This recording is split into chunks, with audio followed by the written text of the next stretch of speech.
Terima kasih Anda masih bersama kami di Good Morning Indonesia. Pemirsa, sampah seringkali menjadi masalah bagi kehidupan manusia. Pengelolaan sampah menjadi hal yang sulit bagi hampir semua daerah di Indonesia. Contohnya kita sempat mendengar di Bantar Gebang, sempat bermasalah dengan sampah yang menimbulkan bau-bau tidak sedap dan diyakini semua sumber penyakit ada di situ. Ya, sebenarnya memang untuk mengurangi menumpuknya sampah, terutama sampah yang organik, kita bisa memanfaatkannya sebagai kompos. Untuk membuatnya kita membutuhkan suatu alat yang disebut komposter. Wah, pemirsa mau tahu seperti apa komposter itu? Sekarang telah hadir bersama kita Mas Melando dan juga Mas Joko Harisetiadi. Selamat pagi dari komposter Project Merah Putih. Ya. Oke, mungkin pemirsa di rumah sudah bertanya-tanya nih, apa sih komposter Merah Putih, Project Merah Putih itu? Bisa dikasih tahu dulu Mas, apa sih itu? Jadi kami itu adalah komunitas yang memang berkecimpung di dalam dunia sampah. Awal mulanya kami berkecimpung di sampah organik, di mana kami ingin melihat bahwa suatu saat nanti Indonesia berkibar di tanah hijau dan permai. Karena pupuk dari sampah itu bisa membuat penghijauan dan akhirnya Indonesia menjadi negara yang hijau. Itulah awal mulanya berdirinya Komposter Project Merah Putih. Sudah berapa lama Mas berdiri? Kita dari 2008 ya. Jadi 2006 kita sudah buat sebuah konsep apa nih yang mau kita lakukan bagi negeri ini, dan akhirnya kita terpanggil untuk mau memberikan edukasi yang tepat tentang pengolahan sampah organik. Dan akhirnya lambat laun kita mulailah berkecimpung di dalam dunia sampah non-organik seperti limbah kaleng, limbah plastik, bungkus kopi, semuanya kita jadikan sebuah karya yang memiliki nilai seni tinggi. Gitu. Ini kan bisa dibilang kegiatan yang mulia ya, seperti itu di saat semua orang mungkin membuang sampahnya kemana-mana. Tapi sebenarnya ide awalnya itu apa sih, selain untuk membuat Indonesia mungkin lebih hijau tadi seperti kata Mas Melando? Ya, ide awalnya yaitu saya melihat bahwa kok permasalahan sampah nggak pernah kunjung usai. Ternyata sebuah edukasi yang kurang tepat ini seringkali tidak diberikan informasi yang tepat di dalam pengolahan sampah secara tepat. Akhirnya kami coba bahwa ini loh, sampah sebetulnya sesungguhnya adalah sesuatu yang berguna, bermanfaat. Jadi kita nggak harus segala sesuatunya kita menjadi orang yang membeli, tapi dengan sampah kita bisa jadikan sebuah kerajinan yang bagus, bahkan bisa menghasilkan sesuatu nilai dan bahkan keuntungan yang besar. Gitu. Nah, jadi itulah awalnya kami berpikir bahwa ayo kita mencari rezeki di sampah gitu. Jadi kita katakan bahwa ada berkah di balik sampah. Berarti ada kesadaran melihat sampah-sampah di Jakarta terutama ya, Mas ya. Komunitas Project Merah Putih ini sendiri sudah berapa lama? Maksud aku berapa banyak yang kumpulnya? Jadi gini, kami memang lebih cenderung menduplikasi. Jadi kami banyak menduplikasi sahabat-sahabat kami seperti ada yang di Bali, di Kalimantan. Karena kami tidak mau membuat sebuah organisasi yang besar, tetapi apa yang kami lakukan, biarlah ini dilakukan juga sama orang-orang yang ada di bawah kami. Jadi meskipun sampai saat ini pun kami juga tetap masih mau mengolah sampah. Nah, meskipun kita diundang atau di mana, pembicara di mana, kami katakan bahwa ayo kita menjadi contoh teladan, itu yang paling kami utamakan. Oke, kalau dari Mas Joko sendiri, ini awalnya bergabung sama Komposter Project Merah Putih ini diajak sama Mas Melando atau memang kesadaran sendiri atau bagaimana? Pada awal kita kesadaran sendiri, kemudian kita bertemu di suatu event ya. Oh, oke. Ada penyatuan visi misi. Kebetulan Om Melando ini di organik, sedangkan saya bergerak di anorganik. Saya memulai dari produk-produk yang mungkin sesuatu yang sudah tidak digunakan menjadi berguna. Jadi salah satu contoh ya mungkin produk instalasi ya seperti Monas atau lampu. Begitu. Jadi seperti itu ya? Betul. Kalau yang kita lihat nih di depan mata nih udah ada Monas yang dipindahkan ya Laura di sini. Kayaknya nih. Terus ada banyak prakarya, ini bisa dijelaskan nih Mas, ini dari mana nih daur ulangnya? Pak Joko, silakan. Daur ulang ini kita dapat dari rekan-rekan tercinta saya pemulung ya. Jadi saya katakan kalau mereka itu rekan-rekan tercinta karena memang mereka juga adalah bagian dari kita. Jadi kami menampung, kemudian kita memproses, mengajak beberapa rekan untuk sekalian terjun gitu.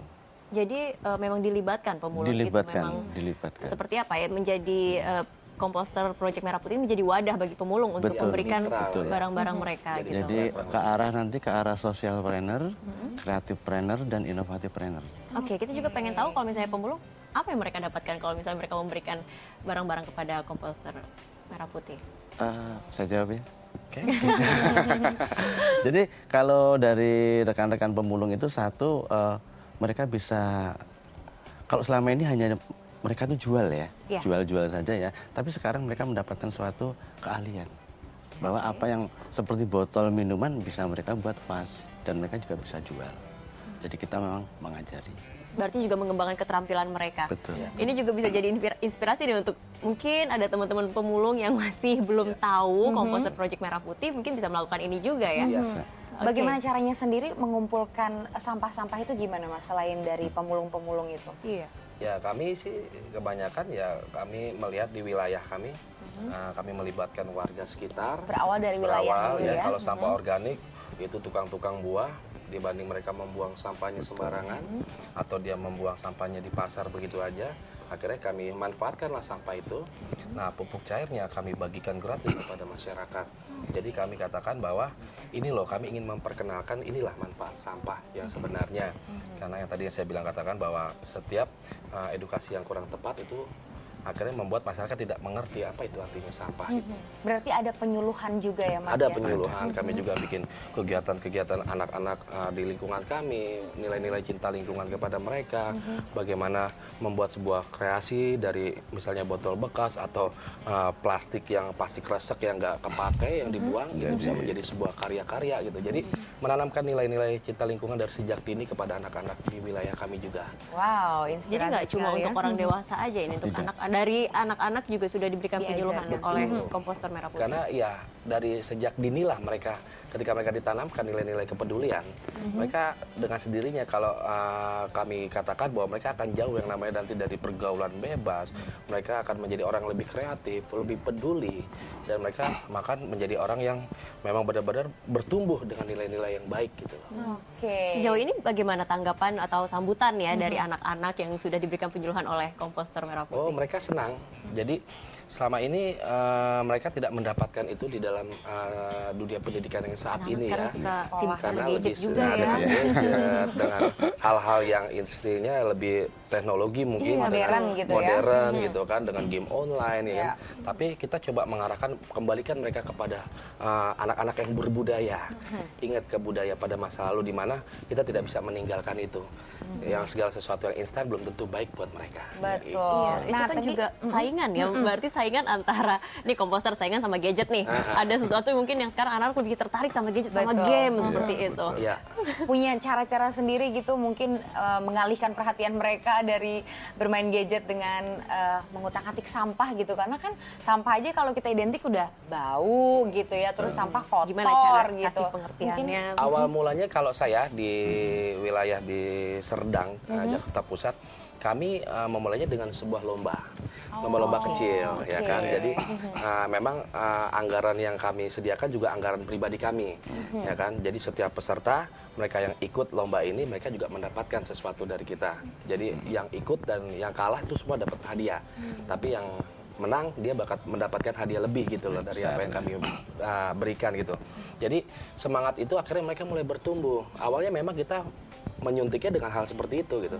Tapi lama-lama mereka juga akhirnya semangat sendiri dan kadang-kadang mereka bertanya, kapan lagi Pak Melando ada acara lagi seperti ini? Mereka akan Antusias menjadi ya? antusias. Oke. Oke. Pak Joko, kalau ini masih di Jakarta aja atau sudah seluruh Indonesia di sosialisasinya untuk komposter Project Merah Putih ini? Kalau kita sudah di Jakarta, Jakarta sudah nasional, kita mengarah ke beberapa rekanan yang ada di ASEAN juga.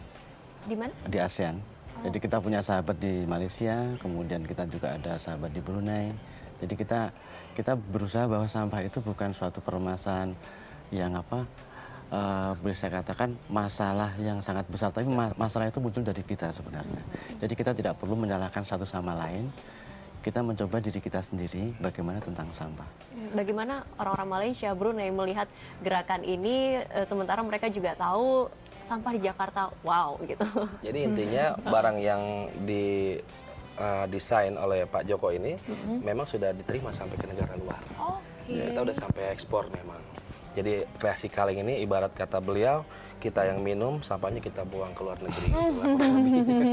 Berarti itu dijual atau bagaimana Kita jual. Mas? Iya, Dijual. Dijual kadang-kadang ya? permintaan kami juga ada memang. Jadi mereka minta untuk beberapa mungkin untuk furniture daur ulang kan memang kita juga ada meja, ada mirror, segala semuanya itu Dari sampah, Mas? dari Dari sampah sampah. semua. Jadi Apa itu lebih menarik untuk orang-orang di luar negeri? Sangat menarik. Ya, mereka sangat menghargai sesuatu yang sudah tidak berguna menjadi hal yang berguna. Terutama kita untuk Swedia ya, terutama Swedia, kemudian Denmark, rata-rata kita di negara Skandinavia. Kita melalui Bali Kerobokan. Berarti itu dari informasi aja gitu ya penyuluhannya, terus Iya. untuk mereka terima dan mereka Iya. memesan barangnya dari kalian Betul. gitu ya. Betul. Oke, keren Bisa dibilang sekali. sampah menjadi berkah. Benar Ya, banget. Pemirsa, kita masih akan kembali ya sesaat lagi. Iya, Mas oke. Melanda, Mas Joko mungkin rehat sejenak. Pemirsa, tetaplah bersama kami di Good Morning Indonesia.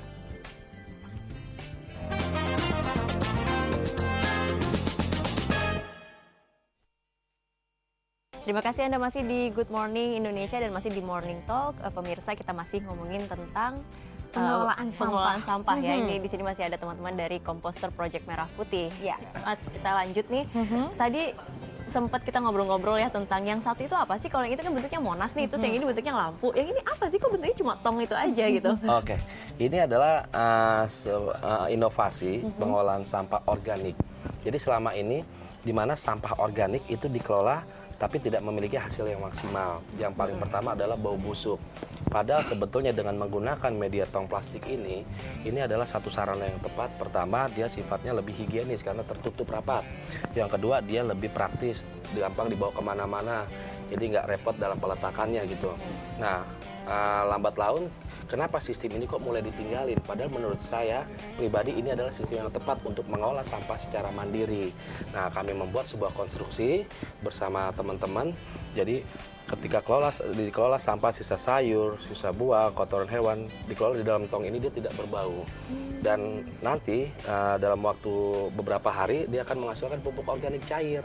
Nah, itu yang tadi saya katakan bahwa Komposter Project Merah Putih itu filosofinya seperti itu. Kami ingin melihat Indonesia berdiri di tanah hijau dan permai. Itulah karena dari sampah ini bisa mendukung penghijauan. Dari sampah kita bisa membantu para petani. Jadi kita mengajarkan mereka menjadi orang-orang yang ayo berinovasi, nggak perlu harus beli pupuk mahal-mahal, tapi dari sampah sekitar kita semua ada gitu. Nah, bahan-bahan dasarnya semua lengkap kok gitu. Tuhan udah berikan sempurna, saya bilang gitu. Tapi ini selain di Komposter Project Merah Putih, masyarakat biasa bisa membuat ini juga. Ya, jadi intinya mereka bisa membuat atau mereka bisa melalui kami. Kebanyakan kalau mereka hanya untuk membuat satu atau dua unit, itu dengan harga produksinya udah nggak menutupi. Karena kan dia ada yang namanya fiber yang harus memang belinya satu lembar gitu kan. Kalau untuk bikin dua, harga fibernya aja sudah termasuk harga mahal gitu. Tapi jangka panjang menjanjikan. Jangka panjang menjanjikan. Jadi yang kami kelola ini juga tong sampah yang daur ulang, jadi second. Karena kenapa? Dia jauh lebih kuat, kualitasnya baik. Jadi kami konsisten, kami tidak mau menggunakan kemasan-kemasan baru. Jadi tong sampahnya pun kami tetap dengan menggunakan ini. Bahkan pupuk cair yang kami jual pun dengan menggunakan botol aqua bekas.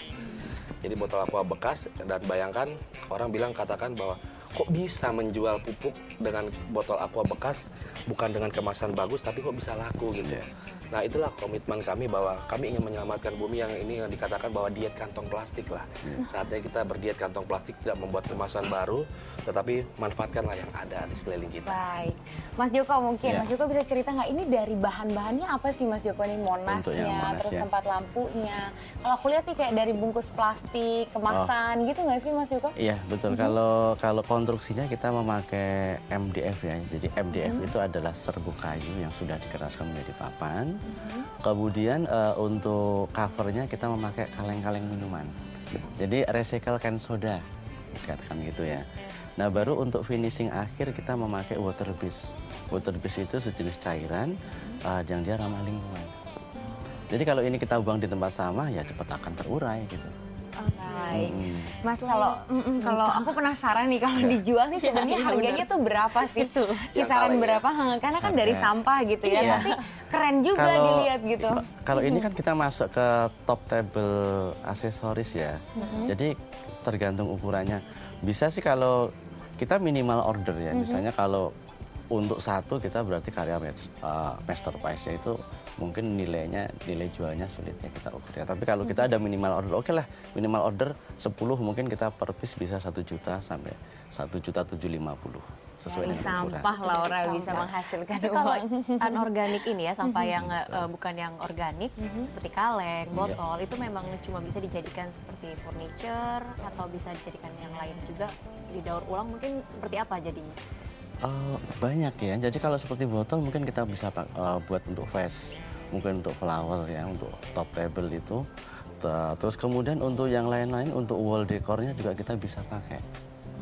Jadi kalau kita mau all room gitu, mau kita dekorasi dengan sampah, kita juga bisa. Bisa. Oke. Sampahnya dari kamar gitu bisa dari sampah, itu keren banget sih. Iya. Mas, sejauh ini menurut Mas Milando nih kesadaran masyarakat Indonesia gimana sih tentang sampah itu sendiri? Sebetulnya kalau saya lihat tadi yang saya katakan dari awal bahwa edukasi yang kurang tepat. Iya. Sebetulnya harus adanya kerjasama antara pemerintah dengan masyarakat. Tanpa masyarakat, pemerintah juga tidak akan bisa menyelesaikan masalah sampah. Tanpa pemerintah, masyarakat juga tidak akan bisa menyelesaikan masalah sampah. Jadi komunikasi yang kurang tepat sehingga akhirnya seringkali mental masyarakat kita jauh. Mereka tidak lagi memikirkan sesuatu yang penting di dalam hidupnya, bahwa mereka mau mengolah sampah secara mandiri, memanfaatkan sampah, menjadikan sampah menjadi sebuah karya seni. Kalau saya katakan memang jauh, masih jauh. Masih jauh Masih ya. jauh. Untuk kesadaran Kesadarannya. masyarakat. Dukungan pemerintah seperti apa?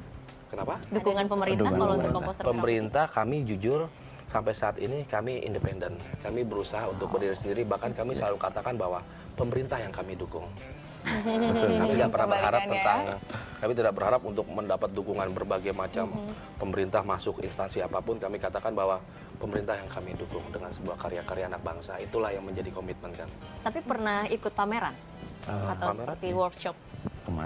Kemarin kita pameran di lapangan Banteng. Kebetulan produk ini foto dengan DKI 1. Wow. Pak Ahok. Pak Ahok Bagaimana ya? tanggapan Iya. Pak Ahok melihat ini? Betul. Gimana tuh Mas tanggapannya Pak Ahok? Ya karena kesibukannya beliau cepat ya. Jadi kalau saya dapatkan sesuatu yang positif ya untuk kedepannya ya. Dan beliau juga meminta mungkin nantinya melalui kepala dinas ya, kepala dinas perindustrian dan energi untuk program-program sampah menjadi prioritas. Nantinya nanti ini komposter tanah putih ini akan mau dibawa kemana nih Mas? Mungkin akan punya program jangka panjangnya mau seperti apa gitu? Ya program kami jangka panjangnya ya sampai kami bisa mendobrak kebiasaan mentalitas di bangsa ini. Dan kami ingin mau melihat bahwa Indonesia ini memiliki masyarakat yang kembali kepada budaya pada masa lalu gitu. Jadi kami mengkritisi semuanya. Sebetulnya bukan hanya bicara tentang masalah sampah, bicara tentang perilaku sosial, kehidupan mental masyarakat kita, kekurang pedulian kita kepada sesama, itu juga kami kritisi. Jadi kami melihat jangka panjang bahwa Indonesia ini adalah negara yang besar, negara yang kaya. Makanya kami menciptakan lagu ya kan bahwa Indonesia negara kaya gitu. Dengan lagu yang kami buat, kami ciptakan dari sampah, ayo kita kelola, bahwa tahulah dan sadarlah bahwa Indonesia negara kaya gitu. Oke. Nah ini kan Indonesia juga kemarin memperingati Hari Lingkungan Hidup betul. 5 Juni kemarin ya. Ya, Ada betul. aksi nggak yang dilakukan oleh teman-teman dari Komposter Merah Putih? Kalau kami kemarin tidak ada membuat sebuah aksi karena memang sekarang ini kami lagi mempersiapkan ada event-event ke depan yang kami mau lakukan. Tapi kami mendukung kemarin ada program bersihin Kali Ciliwung, membersihkan Kali Ciliwung bersama teman-teman. Jadi kami juga nggak segan-segan untuk mendukung teman-teman sebuah komunitas untuk bareng-bareng. Ayo kalau memang butuh kita sebagai mitra, ayo kita bantu gitu. Memang waktu hari kemarin Hari Lingkungan Hidup kami tidak lakukan kegiatan apa-apa. Oke, tapi seringkali kan Mas kalau Hari Lingkungan Hidup ini rame-rame nih semua orang cinta lingkungan hidup. Tapi setelah itu Besoknya kayak lupa. iya, bagaimana Anda Jadi melihat gini, ini? memang saya lihat sebuah gerakan kegiatan di akhir-akhir ini ya di bangsa ini, bukan akhir-akhir ini juga, yang kebiasaan yang sering terjadi, memang itu menjadi sebuah hanya kegiatan yang cuma semangat sementara. Jadi karena kita tidak sadar, sebagai contoh tadi yang saya katakan bahwa apapun yang terjadi kita harus tetap kelola sampah. Karena kita harus menjadi contoh. Mungkin mereka tidak melihat kita, tetapi tanpa disadari orang yang di bawah kita pasti akan mengikuti apa yang kita lakukan. Nah, itulah semangat itu sebetulnya jangan hanya cuma ketika Hari Lingkungan Hidup, ya kan, kita bilang bahwa ada program penanaman 1 juta pohon, tapi nggak tahu pohonnya sampai sekarang tumbuhnya di Tumbuh mana. atau enggak? Benar banget. Mungkin pohon toge atau pohon apa, nggak tahu pohon apa itu. Karena efek sampah itu kan kita bisa jadi banjir ya Mas, Iya. banyak sekali gitu efek dari sampah sendiri. Mas Melando dan juga Mas Joko sendiri yakin nggak sih Indonesia bisa bersih dari sampah? Mungkin Mas Melando. Kalau secara ini ya semangat ke nasionalisme saya katakan bahwa saya terlalu yakin ini cuma hanya karena spirit saya. Tapi kalau kita melihat realitanya mungkin itu menjadi sesuatu yang orang katakan nggak mungkin. Tapi kami karena punya semangat juang yang tinggi, kita katakan Indonesia pasti bisa. Yakin, Mas Joko? Yes. Ya, saya seyakin-yakinnya. Artinya segala sesuatunya tidak bisa bersifat instan ya. Kita mulai satu RT dengan dasawisma, dengan edukasi mulai dari satu keluarga itu tentang sampah. Mungkin kita akan merasakan 25-30 tahun yang akan datang. Ya. Itu. Cukup lama ya Cukup kita lama, merasakan. cukup lama. Warisan untuk anak cucu iya, nantinya. memang itu. Iya. Tapi dengan gerakan-gerakan seperti komposter merah putih ini bisa jadi bersih sih, semakin banyak yang sadar ya Betul, Mas Melando betul, ya. betul. Tapi memang kadang-kadang yang paling sulit itu untuk mempertahankan komitmen sih, Mas. Betul. Iya. Sebetulnya gini, sebuah nilai perjuangan itu adalah yang paling utama adalah ketulusan. Ya. Dari ketika kita mempunyai nilai ketulusan, percayalah bahwa perjuangan tidak akan ada yang sia-sia. Jadi semakin banyak komunitas yang peduli dengan lingkungan, saya sih hanya katakan bahwa ayo semangat itu jangan hanya cuma sebentar saja, tapi ayo terus lakukan. Jangan pernah menyerah, Tuhan itu nggak buta kok, dia pasti akan lihat Siap. apa yang menjadi Baik. Tetap semangat, Sema. Ya. Sukses Untuk terus Indonesia yang buat- lebih hijau, Betul Indonesia yang lebih sekali. bersih. Terima kasih Mas Melando, Oke, Mas terima Joko atas kasih. Sama-sama. waktunya. Terima Sukses kasih. terus buat komposter merah Terima putihnya kasih ya. sama-sama. Terima kasih. Baiklah pemirsa, kami masih akan kembali dengan informasi menarik lainnya.